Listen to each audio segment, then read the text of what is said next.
L'étranger, absurdité ou dépersonnalisation.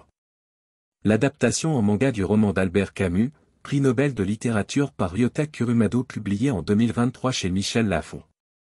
Étranger à la société, étranger à sa propre vie, Meursault paraît indifférent à tout. La mort de sa mère, une demande en mariage, la violence d'un voisin proxénète.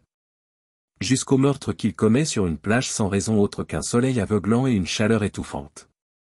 Un acte qui l'entraîne sur le banc des accusés pour un jugement sans appel. L'histoire se déroule du point de vue de Meursault à travers les thèmes de l'absurdité, la révolte et la mort. L'absurde naît en réaction à l'inexorable fin qui concerne chaque humain. Pourquoi vivre si nous sommes condamnés à disparaître?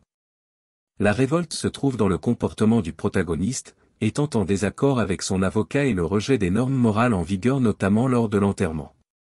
La mort est au centre de l'œuvre, elle ouvre l'histoire avec l'annonce du décès de la mère, ressurgit au milieu avec le meute et la clôture avec la condamnation du protagoniste. Ça montre que le trépas a différentes formes et omniprésentes. On peut se demander jusqu'où va l'absurdité ressentie par Meursault. Est-ce simplement un manque de sensibilité, d'intérêt, de la nonchalance ou une forme de dépersonnalisation? Une sensation persistante ou récurrente de détachement de son propre corps ou de ses propres processus mentaux, en se sentant comme un observateur extérieur de sa propre vie. Étant une adaptation dans un autre médium et par une autre culture, il y a forcément une perte de détails.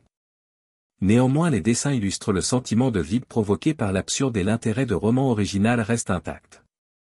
Il apparaît que la condamnation est davantage motivée par l'attitude insensible du protagoniste que par son geste. Comme pour démontrer qu'il est plus grave de ne pas répondre aux dogmes sociaux, que la suppression d'une vie.